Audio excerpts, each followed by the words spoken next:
بہاولپور سے حافظ فہیم اختر صاحب نے سوال پوچھا ہے۔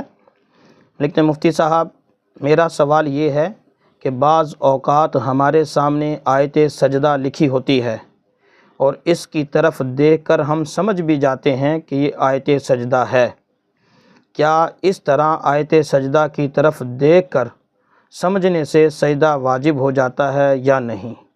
حافظ فہیم اختر۔